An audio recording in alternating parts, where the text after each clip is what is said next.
IPL 17th సీజన్లో రసవత్తరంగా మారిన ప్లేఆఫ్స్ రేసును వరుణుడు చప్పగా మార్చేశాడు. పరుగుల పోటీ లేకుండానే సన్రైజర్స్ హైదరాబాద్ను తర్వాతి దశకు మార్చేశాడు. గురువారం వర్షం కారణంగా గుజరాత్తో జరగాల్సిన సన్రైజర్స్ మ్యాచ్ రద్దయింది. దీంతో రెండు జట్లకు చెరో పాయింట్ దక్కింది. 15 పాయింట్లతోటి సన్రైజర్స్ ప్లేఆఫ్స్కు అర్హత సాధించింది. ఇప్పటికే Kolkata Knight Riders, Rajasthan Royals ప్లేఆఫ్స్కు దూసుకు వెళ్లిన సంగతి తెలిసిందే. ఈ నేపథ్యంలో మరో జట్టుకు మాత్రమే గరిష్టంగా 16 పాయింట్లు సాధించే అవకాశం ఉండటంతో సన్రైజర్స్ మూడో జట్టుగా ముందంజ వేసింది.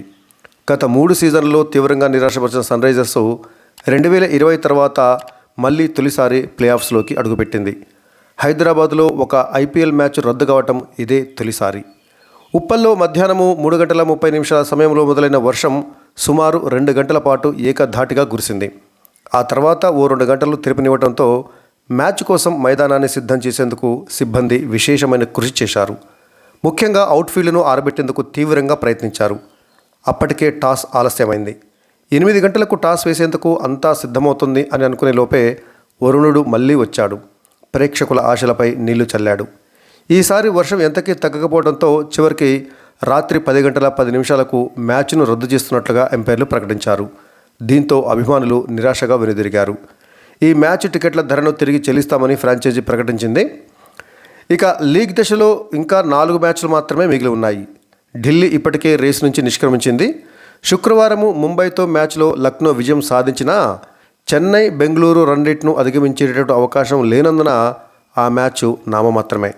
కానీ మిగతా 3 మ్యాచ్లు మాత్రం చాలా కీలకమైనవి. శనివారం royal Challengers Bengaluru, Chennai super Kings match తోటి ప్లేఆఫ్స్ చేరే చివరిదైన 4వ జట్టు ఏదో తేలిపోతుంది.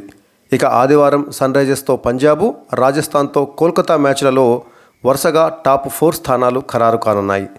మరే జట్టు కూడా 18 పాయింట్లు సాధించేటటువంటి అవకాశం లేకపోవడంతో 19 పాయింట్లతో ఉన్న కోల్కతా అగ్రస్థానం పదిలమైంది.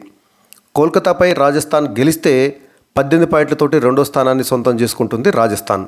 ఒకవేళ రాజస్థాన్ ఓడి పంజాబ్ పైన సన్రైజర్స్ గెలిస్తే అప్పుడు హైదరాబాద్ జట్టు 17 పాయింట్లతోటి రెండో స్థానానికి ఎగబాగుతుంది. దీంతో నేరుగా ఫైనల్లో చోటు కోసం తొలి క్వాలిఫైర్లో పోటీ పడే అవకాశాన్ని దక్కించుకుంటుంది ఎస్ఆర్హెచ్. సన్రైజర్స్ ఓడి ఆర్సీబీపై చెన్నై గెలిస్తే 16 పాయింట్లతోటి సిఎస్కే పట్టికలో పైకి వెళ్తుంది. అప్పుడు సన్రైజర్స్ 4వ స్థానంతో ముగిస్తుంది. ఆర్సీబీ ఇంటి ముఖం పడుతుంది. ఇక ఈ మ్యాచ్ రద్దయిన తర్వాత తాజాగా పాయింట్ల పట్టికను పరిశీలించినట్లయితే ఈ మ్యాచ్ రద్దు కావడంతో ఎస్ఆర్హెచ్ ఖాతాలో మరొక పాయింట్ చేరడంతో ఎస్ఆర్హెచ్ ఖాతాలో ఉన్న మొత్తం పాయింట్ల సంఖ్య 15కు చేరింది. ఇప్పటివరకు 13 మ్యాచ్లు ఆడి 7 మ్యాచ్లు గెలిచి 5 మ్యాచ్లలో ఓడిపోయి 1 మ్యాచ్ రద్దు కావడంతో మొత్తం 15 పాయింట్లు సాధించిన ఎస్ఆర్హెచ్ ప్లేఆఫ్స్కి అర్హత సాధించింది. ఇక ఈ మ్యాచ్లో ఓడిపోవడంతో గుజరాత్ టైటాన్స్ ఇప్పటివరకు మొత్తం 14 మ్యాచ్లు ఆడి 5 మ్యాచ్లలో గెలిచి 7 మ్యాచ్లలో ఓడిపోయి 2 మ్యాచ్లు రద్దు కావడంతో గుజరాత్ ఖాతాలో 12 పాయింట్లు జమైనాయి. గుజరాత్ 8వ స్థానానికి పరిమితమైంది. ఇక ఇప్పటివరకు అగ్రస్థానంలో ఉన్నటువంటి కేకేఆర్ ఇక ఈ లీగ్ మ్యాచ్లు ముగిసేసరికి అగ్రస్థానంలోనే కొనసాగనుంది.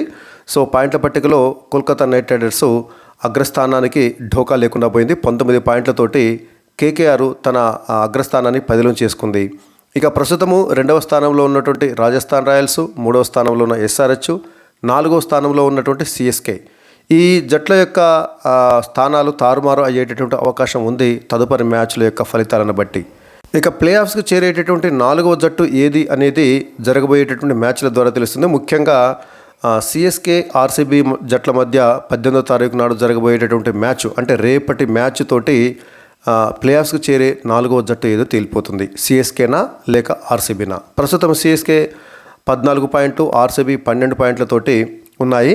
ఒకవేళ ఆర్సీబీ గెలిచినట్లయితే మరి కొంచెం భారీ తేడాతోటి గెలవాలి. అంటే 18 పరుగుల తేడాతోటి గెలిచినట్లయితే సిఎస్కేని వెనక్కి నెట్టి ఆర్సీబీ ముందుకొచ్చి ప్లేఆఫ్స్కి చేరే అవకాశం ఉంటుంది. అదే సిఎస్కే ఆర్సీబీని 1 పరుగు తేడాతో ఓడించిన సిఎస్కే ప్లేఆఫ్స్కి చేరేటటువంటి అవకాశం ఉంటుంది. ఇక సాంకేతికంగా డీసీ అంటే ఢిల్లీ క్యాపిటల్స్ ఇప్పటికీ పోటీలో ఉన్నప్పటికీ నెట్ రన్ రేటు చాలా వెనుకబడి ఉండటంతో దాదాపు డీసీ కూడా నిష్క్రమించినట్లే ప్లేఆఫ్స్ రేస్ నుంచి.